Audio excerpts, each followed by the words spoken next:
जब डॉक्टर चीख चीख करके कह रहा था बलात्कार हुआ, तो पुलिस के हाथ पर पट्टी क्यों थी? मेरी सच्चाई आप सबको कड़वी लगती है। क्यों आप 6 तारीख से लेकर के 13 तारीख तक उस हॉस्टल को सील नहीं किए थे? किसको बचाना चाह रही थी आपकी पुलिस और थानेदार? क्यों आप थाना प्रभारी को सस्पेंड नहीं किए? किसके कहने पर? आप लोग बेटी का सौदा करके खाते हैं। आप लोग से बड़ा गंदा कौन? लेकिन इससे पहले जवाब देना पड़ेगा पटना पुलिस को कि कौन कौन नेता के दबाव में आपने बेटी को बदनाम किया, उस परिवार को आप आत्महत्या करने पर मजबूर किए, उसके भाई उसकी मां को बदनाम किया, उसके बाप को बदनाम किया। आरोपी मौजूद है, डीएनए मौजूद है, सच मौजूद है। अब एक ही काम बाकी है डीजी साहब, सस्पेक्ट्स की पहचान, डीएनए सैंपल का मिलान और दोषियों को बेनकाब करना। कब तक हम लोगों की न लिए मां शब्द विश्वमयी करुणामयी मां, क्या वो आराध नहीं है? क्या वो मेरी नैसर्गिक ताकत नहीं है? क्या वो त्याग बलिदान की प्रति मूर्ति नहीं है? क्या वो प्रेम का सागर नहीं है? क्या वो जीवन का वाहक नहीं है? क्या ये खुशियों का संवाद नहीं है? ये लोग अपनी बेटियों के प्रति, अपनी बहन और अपनी मां के प्रति क्यों पागलपन नहीं? क्यों क्यों इन नेताओं के भरोसे, इन सिस्टम के भरोसे अपनी बेटियों को छोड़ रहे? फिर मैं कह रहा हूं कि 2%, 3%, 5% सभी व्यवस्थाओं में अच्छे लोग, भले लोग होते।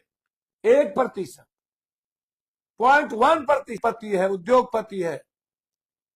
ये जो पैसे वाले हैं, रसूखदार लोग हैं, दलाल है, माफिया है, पदाधिकारी है, बाबा है, चाहे किसी भी संस्था से जुड़ा हुआ लोग हो, चाहे वो नेता है, इनसे अपने परिवार को बचाइए। ये दरिंदा है, ये नरभक्षी है, ये रावण से भी खतरनाक हो चुका है। कंस ने तो मेरी मां को छुआ नहीं था, सीता को। सिर्फ अहंकार के कारण उन्होंने हमारे आत्मसम्मान को बेचा। मैं आपसे बार बार मैंने कहा है, मैं हॉस्टल के हर ऑनर से कहना चाहता हूं, मेरा कोई आरोप आप पर नहीं है। आप गर्ल्स के हॉस्टल में कैसे किसी लड़के को, किसी पुरुष को आप जाने की इजाजत देते? आपका बेटा कैसे जा सकता? आपका भाई कैसे जा सकता? और ये जो हमारी बहनें हैं, जो संस्थापिका है, सबसे ज्यादा आप अपने बच्चों की दरिंदगी के खौफनाक तकदीर लिख रहे हैं। आप सारे हॉस्टल के महिलाओं के आड़ में आप हमारी बेटी को नोचवा रहे हैं। कब पोल खोलूंगा मैं? सबको जानता हूं। कब तक नेताओं के आड़ में अपनी जिंदगी बचाओगे और पुलिस के आड़ में? क्या बचा है पुलिस वालों के लिए? अपनी साख खत्म कर चुके ये। सवाल एक बेटी का नहीं है। और जब बेटियों को जाति से जोड़ा जाता है तो नफरत होता है। वो बेटी मेरी है। मैं उस दिन से चिल्ला चिल्ला के कह रहा हूं, बेटी की कोई जात, धर्म, मजहब नहीं होती। बेटी बेटी है। कोई भी नेता जब किसी भी जाति के बेटी पर सवाल खड़ा करता है तो उसे चुल्लू भर पानी में डूब के मर जाना चाहिए। जब बेटी और बाप पर यह प्रश्न चिन्ह उठता है, मैं बार बार कहता हूं कि हालात ने मजबूर कर दिया है मेरे बच्ची को, परिस्थितियों ने मेरे बच्ची को मौन और चुप कर दिया। उन्हें पढ़ना है, उन्हें जीना है, उन्हें बढ़ना है, वो लड़ नहीं सकती, क्योंकि ऊपर से नीचे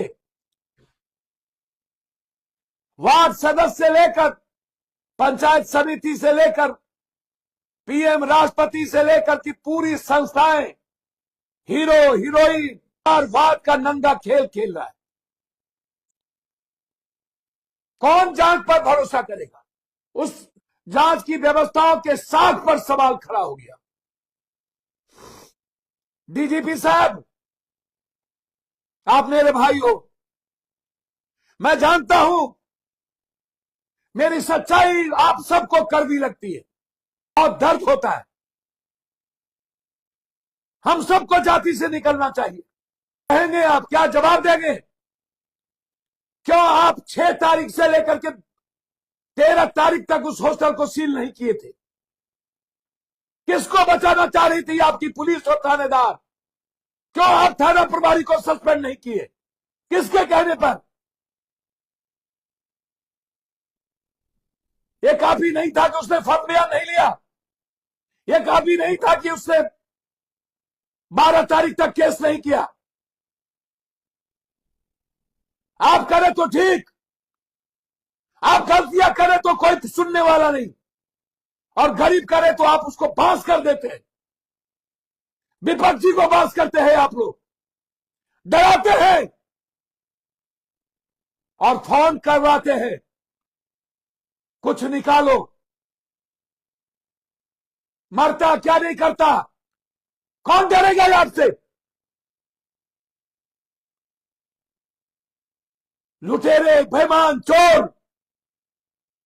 बेटी की सौदा करने वाली पुलिस और नेता, ये माफिया, कौन डरेगा आपसे? आप लोग बेटी का सौदा करके खाते हैं। आप लोग से बड़ा गंदा कौन? कौन? जो बेटी की दलाली करे, जो बहन की दलाली करे।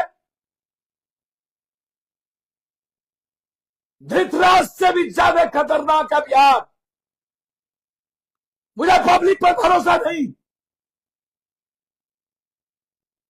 किसी के घर की बेटी सुरक्षित नहीं है। और हॉस्टल वाले सुन लीजिए, मैं सबको नहीं कहता हूं और सबको जानता हूं।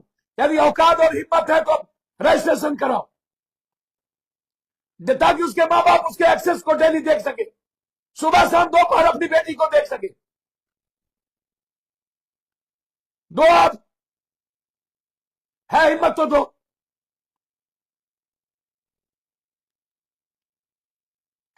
चलाइए बुलडोजर इस हॉस्टल पर जिसका रजिस्ट्रेशन नहीं है। सारे थानेदार पैसे लेते हैं। डॉक्टर चीख चीख करके कह रहा था बलात्कार हुआ, तो पुलिस के हाथ पर पट्टी क्यों थी? हमारे डायरेक्टर ने साफ कह दिया, साफ, कि हमें कागज नहीं दिया गया और अधूरे कागज दिए। आरोपी मौजूद है, डीएनए मौजूद है, सच मौजूद है। अब एक ही काम बाकी है डीजी साहब, सस्पेक्ट्स की पहचान, डीएनए सैंपल का मिलान और दोषियों को बेनकाब करना।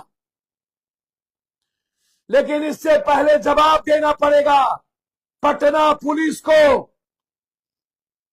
कि कौन कौन नेता के दबाव में आपने बेटी को बदनाम किया, उस परिवार को आप आत्महत्या करने पर मजबूर किए, उसके भाई उसकी मां को बदनाम किया, उसके बाप को बदनाम किया। आप एक हत्या नहीं किए हैं, आप पूरे समाज की हत्या किए। और इन नेताओं से आग्रह करूंगा, ये बेटियों की लड़ाई और बेटियों की आवाज उठाना बंद कर दे। तुम लोग का चरित्र गंदा है। तुम जिसको टिकट देते हो वो बलात्कारी होता है। क्या लड़ोगे तुम? जो नेता उसके घर और बेटियों की बात करता है वो लड़ेगा। जो अपनी बेटी और अपनी बहन की इज्जत नहीं करता वो लड़ेगा। जो देश विदेश दुनिया में जाता है सिर्फ सेक्स करने के लिए वो लड़ेगा। कौन नेता लड़ेगा? जिसका आचरण और चरित्र अमेरिका में डूबा हुआ हो, देश में, बंबई में और किस किस देश में डूबा हुआ। ये चरित्रहीन नेता लोग बकवास करते हैं।